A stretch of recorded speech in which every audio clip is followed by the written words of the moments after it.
আসসালামু আলাইকুম। আমি আজকে আপনাদের সামনে কিছু গুরুত্বপূর্ণ কথা এবং কিছু অনুমেয় কষ্ট এগুলো বলার জন্য এসেছি। আমি একজন পুলিশ সদস্য। আমি সমগ্র জাতির কাছে একটা অনুরোধ নিয়ে আসছি এবং আমার যারা পুলিশ ভাই বন্ধু ব্যাটসম্যান যারা আছেন, আমি সকলের উদ্দেশ্যে কিছু কথা বলার জন্য আসছি। সমগ্র দেশের মানুষের সামনে কিছু কথা বলার জন্য আসছি। যারা আজকে এই নতুন স্বাধীনতা যারা অর্জন করেছে, যে সমস্ত ছাত্ররা মারা গেছে, সাধারণ মানুষ মারা গেছে, সর্বস্তরের জনগণ যারা মারা গেছে, আমি তাদের প্রতি সমবেদনা এবং দুঃখ প্রকাশ করছি। এবং আমার যারা পুলিশে যারা মারা গেছেন যে সমস্ত ভাইয়েরা, তাদের প্রতি আমার সমবেদনা, তাদের পরিবারের জন্য আমার সমবেদনা। তো আমরা নিম্নপদস্থ কর্মকর্তারা যারা ডিপার্টমেন্টে চাকরি করি, আমাদের আদেশ মানতে হয়, নির্দেশ শুনতে হয়। আজ দেখেন যে সাধারণ শিক্ষার্থীরা মারা গেছে, পুলিশ যারা মারা গেছে তারা সব নিম্নপদস্থ কর্মকর্তারা, যারা আদেশ দিচ্ছেন নির্দেশ দিচ্ছেন, তারা কিন্তু কেউ মারা যায় নাই, বা অন্য কোনো বাহিনীর কোনো সদস্য মারা যায় নাই। তো এখানে একটা প্রশ্ন থেকে যাবে, পুলিশ কেন, পুলিশ কেন হয়? Police is so called. Police আজকে দেশের জাতীয় ভিলেন। এই পুলিশ সর্বপ্রথম ৭১-এর মুক্তিযুদ্ধের সময় রাজাকার বাহিনীর বিরুদ্ধে প্রথম কাউন্টার অ্যাটাক রাজারবাগ থেকে দিছিল। আর সে গৌরবময় ইতিহাস উজ্জ্বল পুলিশের আর জাতীয় ভিলেনে পরিণত করেছে কিছু স্বার্থান্বেষী মহল। আমাদের পুলিশের কিছু স্বার্থবাদী পুলিশ কর্মকর্তারা, যারা বড় বড় চেয়ারে বসে, বড় বড় জায়গায় বসে আমাদেরকে ব্যবহার করে তাদের স্বার্থ উদ্ধার করছে। আজ এতগুলো মানুষ মারা গেছে। আমি একজন পুলিশ, এর বাইরে আমি একজন ছাত্র ছিলাম। পড়ালেখা শেষ করে আমি চাকরিতে ঢুকছি। এটা আমার অপরাধ না। আমার ডিপার্টমেন্টকে কলুষিত করছে, এটা অপরাধ। আমি একজন সন্তানের বাবা, আমার 2 বছর বয়সে একজন সন্তান আছে। তো আমি একজন বাবা হিসেবে আমি মেনে নিতে পারি নাই। আমার ভাইয়েরা মারা গেছে, তা ছোট ছোট ছেলেমেয়েরা বলতেছে আমার বাবা কই, আমার বাবা কই। এগুলো মেনে নেওয়া যায় না, এগুলো কোনো মতেই মেনে নেওয়া যায় না। যারা সাধারণ মানুষ মারা গেছে তাদের পরিবারের কি অবস্থা? আজ আমার পুলিশে যেখানে পাচ্ছেন সেখানে নির্মমভাবে মৃত্যুবরণ করতেছে, পিটিয়ে পিটিয়ে মারতেছে। এর কারণ কি? আজ আমাদের কিছু সত্যের না স্বীকৃত বড় মহলের অফিসারদের কারণে। তারা বিভিন্ন লোকের তোষামোদি করে, বিভিন্ন পর্যায়ে আমাদের ঘাড়ে বন্দুক রেখে তারা মনে করেন দিনের পর দিন আমাদের নির্যাতন করে মানুষের বিরুদ্ধে লেলাই দিছে। হাজার হাজার কোটি টাকার মালিক হয়ে তারা এখন গা টাকা দিছে। এই মৃত্যুর ভার, এই পুলিশ মৃত্যুর ভার কে নেবে? পুলিশের মৃত্যুর বিচার হবে না এই বাংলাদেশে, আমি জানি। কিন্তু যারা এই নির্দেশদাতা, যারা এই নির্দেশ দিয়েছেন, তাদের প্রত্যেকের বিচার হবে। এবং চিহ্নিত যেসব পুলিশ অফিসারে পুলিশ ডিপার্টমেন্টে আছে, তাদের অবিলম্বে প্রত্যাহার চাই এবং তাদের বিচার চাই, যারা নির্দেশ দিয়ে সাধারণ মানুষকে খুন করাইছে পুলিশকে দিয়ে। আচ্ছা, এতগুলো পুলিশ মারা গেছে, এই সম্পূর্ণ দায়ভার এই ডিপার্টমেন্টের অফিসারদের নিতে হবে। কোন অফিসার দেখছেন রাস্তায় মারা গেছে? মারা যায়নি। তারা নির্দেশ দিয়ে সরে গেছে, পুলিশকে সামনে ঠেলে দিয়ে। এটা হত্যাকাণ্ড। এই হত্যাকাণ্ডের বিচার আমি চাই। সমগ্র পুলিশ ডিপার্টমেন্টের এই হত্যাকাণ্ডের বিচার চাই। অবিলম্বে সব দুর্নীতিবাজ পুলিশ কর্মকর্তাদের অব্যাহতি দিয়ে তাদের শাস্তির আওতায় আনতে হবে। এই পুলিশ হত্যার দায়, এই পুলিশ হত্যার বিচার তাদের দিয়ে করতে হবে। আমি জানি না আমার এই কথা বলাতে আমার কি হবে না হবে, আমি সে পরোয়া করি না। আমি শঙ্কিত সেই পরিবার নিয়ে, যারা মারা গেছে, তাদের ফ্যামিলি, তাদের বউ বাচ্চাগুলো এতিম হয়েছে। তা সাধারণ মানুষ মরেছেন, আমি তাদের থেকে ব্যতীত। নির্মমভাবে অত্যাচার করছে, এগুলো মেনে নেওয়ার মতো না। আমি সবাইকে অনুরোধ করব, আমার ভাই বন্ধু যারা আছেন, আমি কোনো উস্কানিমূলক কথা বলতে এখানে আসি নাই। আমি এখন সত্যি বাস্তব কথা বলতে আসছি। আমার কষ্টের সঙ্গে বলতে হয়, আমি একজন পুলিশ পরিবারের ছেলে। আমার বাবা অন ডিউটির অবস্থায় 2012 সালে মারা গেছেন। আমি পরিচয় দিতে পারছি মানুষের কাছে, আমি একজন পুলিশের সন্তান। আমার ছেলে মেয়ে কিভাবে পরিচয় দেবে তাদের সহপাঠীদের কাছে যে আমার বাবা একজন পুলিশ? কিভাবে পরিচয় দিবে? সিসি করবে? আজ মানুষের কাছে, জাতির কাছে সমগ্র পৃথিবীর কাছে মানুষ আজকে ভিলেন রূপে পাবলিক পরিচয় হয়ে গেছে। এই মানুষগুলো, এদের মৃত্যুর ভার, পুলিশ হত্যার ভার ডিপার্টমেন্টের সর্বোচ্চ পর্যায়ে থেকে সর্বনিম্ন পর্যায়ে এর সাথে যারা জড়িত ছিলেন তাদের দেওয়া লাগবে, তাদের এগেনস্টে হবে। প্রত্যেকটা পুলিশ সদস্য আজ বাইরে বেরোতে ভয় পাচ্ছে, মৃত্যুর ভয়। এখনো অনেক জায়গায় আমি নিউজ পাইলাম সকালবেলা, অনেকে পুলিশ মরে গেছে, তার কোনো হদিস নাই। এখন অনেকে আটকা আছে, সবাই প্রাণ ভয়ে, আজ পুলিশ প্রাণ ভয়ে লুকাচ্ছে। কিসের জন্য? আপনাদের কারণে, আপনাদের স্বার্থ উদ্ধারের কারণে পুলিশকে ব্যবহার করছেন প্রত্যেকটি ক্ষেত্রে। এটা আর কেউ মেনে নিতে পারলো, আমি ব্যক্তিগতভাবে মেনে নিতে পারবো না। প্রত্যেকে দায়ভার নিতে হবে আপনাদের। আজ নির্বিকারে যতগুলো মানুষ মারছেন, আজ এই মৃত্যুর সামিলে আমি থাকতে পারতাম। চিহ্নিত করে করে বিচার হবে আপনাদের। পুলিশ কর্মকর্তারা যারা আছেন এর সাথে জড়িত সবার বিচার হবে, বিচার করতে হবে। কেউ না করুক, আমি করব। আপনারা পুলিশের গৌরবময় ইতিহাস ঐতিহ্যকে ধারণ করে নিজেদের স্বার্থ উদ্ধারের কারণে আজ পুলিশ বাহিনীকে মৃত্যুর মুখে ঠেলে দিচ্ছেন। তাদের কথা একবার চিন্তা করেননি। আপনি নির্দেশ দিচ্ছেন, নয়তো এই পুলিশ, এই সাধারণ পুলিশ, আমরা যারা আছি, আমরা কখনো এদের গায়ে বুলেট চালাইতাম না, কখনোই আমরা গুলি ছড়তাম নাই আমাদের ভাইদের উপরে। ডিপার্টমেন্টের ম্যাক্সিমাম 80% পুলিশ এখন পড়াশোনার সাথে জড়িত। এভরি ওয়াল, সবাই পড়াশোনার সাথে জড়িত, সবাই ছাত্র। আপনারা আপনাদের ব্যক্তিগত রক্ষার কারণে কই, আপনারা এখন কোথায় আছেন? আপনারা একজন বড় বড় অফিসাররা কোথায় আছেন? বেরোয় আসেন, নামেন পুলিশের সামনে, পুলিশকে সিকিউরিটি দেন, দেশের মানুষকে সিকিউরিটি দেন। আপনাদের হাতে পুলিশ বাহিনী ক্ষতিগ্রস্ত, বিপর্যস্ত, বৈষম্য সৃষ্টি করছেন আপনারা। আপনারা প্রতিটা ক্ষেত্রে পুলিশের সাথে পুলিশের বৈষম্য সৃষ্টি করে দিয়ে গেছেন। যে যার মন গড়া কথা দিয়ে এটাই আইন, এটাই নিয়ম, এটাই শিখাইছেন পুলিশ ডিপার্টমেন্টকে। এগুলো হবে না। আপনারা যেখানে যান না কেন পালাইয়ে, যেখান থেকে পলায় যান, এই পুলিশ আপনাকে খুঁজে বের করবে। এই মৃত্যুর দায়ভার আপনার নিতে হবে। সত্য কথা বলাতে অনেক পুলিশের চাকরি খেয়ে নিয়েছেন আপনারা। আপনারা সুযোগ পেয়ে স্বার্থের কারণে অনেক পুলিশকে বলে পুলিশ ডিপার্টমেন্ট থেকে বিতাড়িত করছেন। তাদেরকেও পুলিশ ডিপার্টমেন্টের প্রয়োজন। আপনাদের স্বার্থের শিকার তারা, আপনাদের স্বার্থের বলি তারা। অনেক পুলিশ ভাইরা, সাধারণ পুলিশ ভাইরা যাদের চাকরি থেকে বিচ্যুত করছেন, অবিলম্বে তাদেরকে চাকরিতে আনবেন আপনারা। এটা আমার অনুরোধ। আজ দেশে কি মুহূর্তে, মানে পুলিশকে কোন সিচুয়েশনে ঠেলে দিয়ে গেছেন। নিশ্চিত মৃত্যু, পুলিশ মানুষ নির্মমভাবে পিটাই পিটাই মারতেছে। এর দায়ভার আপনাদের নিতে হবে। প্রত্যেক পুলিশ পরিবারের যে আক্রোশ, যে কষ্ট, এগুলো দায়ভার আপনাদের নিতে হবে।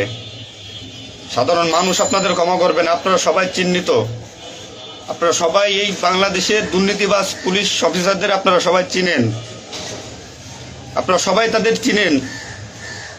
এদের বিচার আপনাদের করতে হবে। এই বিচার চাই আমরা, সাধারণ জনগণের হত্যার বিচার চাই, পুলিশ হত্যার বিচার চাই। পুলিশ হত্যার বিচার না হওয়া পর্যন্ত আমি ডিউটিতে যাব না, আমি আমার কর্মস্থলে যাব না। অনেক পুলিশ সদস্য এখন পর্যন্ত নিখোঁজ। আমার সহপাঠী ভাইরা মারা গেছে, আমার পরিচিত ভাইরা মারা গেছে। তাদের সন্তান হাউমাউ করে চিল্লাইতেছে, আমার বাবা কই? এর জবাব কে দেবে? জবাব দেওয়া লাগবে। এতগুলো মায়ের কোল ফাঁকা করছেন,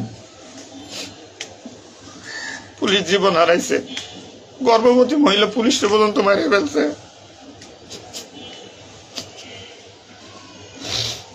নির্মমভাবে মারছেন। এই দোষ আপনাদের।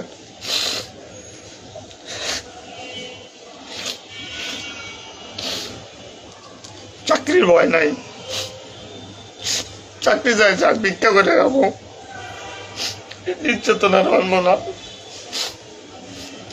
কি করছেন পুলিশ ডিপার্টমেন্টের জন্য আপনারা? কত পুলিশ মারা গেছে তার তো ঠিক নাই। বিচার হবে, বিচার আমি করবো, কেন না করবো? পুলিশ ডিপার্টমেন্টে প্রত্যেকটা সেক্টরে দুর্নীতি। আমি পুলিশ হয়ে আমার কোনো কাজের জন্য আমাকে অর্থ দিতে হয়, টাকা দিতে হয়। এতে নির্লজ্জতার কি কি কি করবো আমি? সাধারণ মানুষ দূরের কথা, আমরা কোনো পুলিশের কাছে সহযোগিতার জন্য গেলে তারা আমাদেরকে মূল্যায়ন করে না, কোনো কাজে হেল্প করে না, কোনো কিছুতে সুবিধা দিতে চায় না। আজ ডিপার্টমেন্টে বৈষম্য সৃষ্টি করে থেকে গেছেন আপনারা।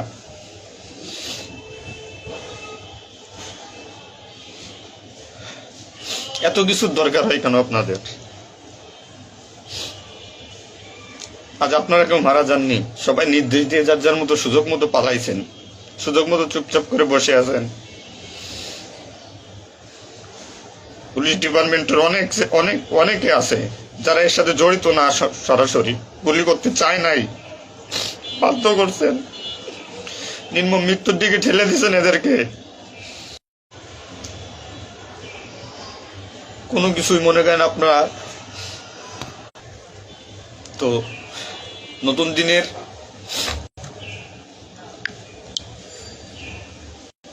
যে নতুন দিনের সূচনা হয়েছে বাংলাদেশে, স্বাগত জানাই। আমি কোনো রাজনৈতিক দলের পরিপক্ষ না, আমি আজ পুলিশ। যে সরকারি আসবেন আমি সেই সরকারি গোলামি করতে হবে আমার। দেশের মানুষের জন্যই পুলিশ, আইন শৃঙ্খলার জন্যই পুলিশ, সাধারণ মানুষের জন্যই পুলিশ। তবে পুলিশ আজকে কেন আতঙ্কের নাম হবে? পুলিশ মানুষ থেকে আজ কেন দূরে থাকবে? দিন শেষে পুলিশ মানুষ, পুলিশ কারো স্বামী, কারো বাবা, এটা চিন্তা করবেন। ডিপার্টমেন্টের যে সমস্ত অসাধু কর্মকর্তারা আছেন প্রত্যেকটা সেক্টরে শিক্ষা নেন। বিশেষ করে যারা আসছেন ঊর্ধ্বতন কর্মকর্তারা শিক্ষা নেন। আজ আপনাদের স্বার্থের কারণে, আপনাদের কারণে আজ ডিপার্টমেন্টের এই অবস্থা। তছনছ হয়ে গেছে পুলিশ ডিপার্টমেন্ট। কথা বলার মতো কোনো ওয়ে নাই, কথা বলতে পারতেছি না। আমি তো বেঁচে আছি, তারা মারা গেছে কি নির্মম ভাবে মারা গেছে, মেরে ফেলছেন আপনারা। তো আমি শুধু পুলিশ বাহিনীরা যারা আক্রান্ত করছেন আপনাদের বিচার করব, আপনাদের বিচার হবে। সবকিছু দায়ভার আপনাদের। ঘুমাইতে পারি না এই কয়দিনে, ভয়তে, চিন্তায়। মারা যাওয়া পুলিশের ছেলেমেয়েরাও চিৎকার করে বলতেছে আমার বাবা কই। তো সহ্য করার মতো না, মানুষ হিসেবে সহ্য করার মতো না। তো পরিশেষে একটা কথা বলবো, আমার যারা ডিপার্টমেন্টে আছেন, চাকরি করতেছেন করেন, সমস্যা নাই, চাকরি ছাড়ারও দরকার নাই। শুধু বিবেকের কাছে একটু প্রশ্ন করেন যে এরা কিভাবে আমাদের ব্যবহার করছে ডিপার্টমেন্টে। যে সরকারি আসুক, আপনাদের কাছে অনুরোধ, যে আসুক ভাই, দেশে সরকার নাই আসুক, পুলিশ থাকুক আর না থাকুক তাতে কিচ্ছু আসা যায় না। তো আমার একটা দাবি, একজন পুলিশ হিসেবে, একজন পুলিশের সন্তান হিসেবে, ডিপার্টমেন্টের ঐতিহ্য যারা নষ্ট করছেন, এই পুলিশের সুনাম যারা নষ্ট করছেন, এদের বিচার চাই আমি, 100% বিচার চাই। পুলিশকে যারা মুখোমুখি করে যে সন্ত্রাসী বানাইছেন, নির্বিকারে পুলিশ মারাইছেন, এই নির্দেশদাতাদের বিচার চাই আমি।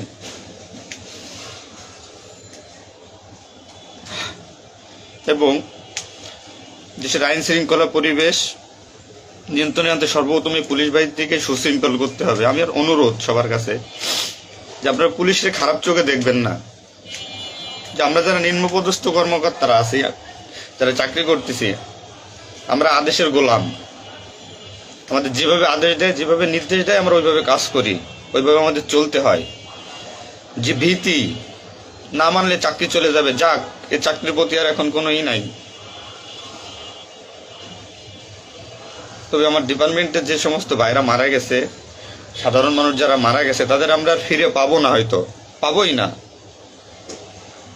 তো আমার একটা অনুরোধ, আগে পুলিশ বাহিনীটাকে সুশৃঙ্খল করুন, আইন শৃঙ্খলা সুশৃঙ্খল করবেন। এবং আপনারা যারা সাধারণ মনে করতেছেন পুলিশ ঘৃণিত, পুলিশ অপরাধী, হ্যাঁ পুলিশ অপরাধী, পুলিশ অপরাধ করছে তার চাকরি বাঁচানোর জন্য, এবং তার মাসুল পুলিশকে দিতে হয়েছে জীবনের বিনিময়ে। আপনারা দয়া করে কেউ পুলিশকে খারাপ বলবেন না। পুলিশের প্রতি অনেক, পুলিশ আপনাদের শুভাকাঙ্ক্ষী। এবং বাংলাদেশটার যে বর্তমান পরিস্থিতির উপরে আমি একটা কথাই বলবো, সর্বস্তরের মানুষকে, দেশটাকে আবার সুন্দরভাবে গড়তে হবে, এটাই সবচেয়ে বড় কথা।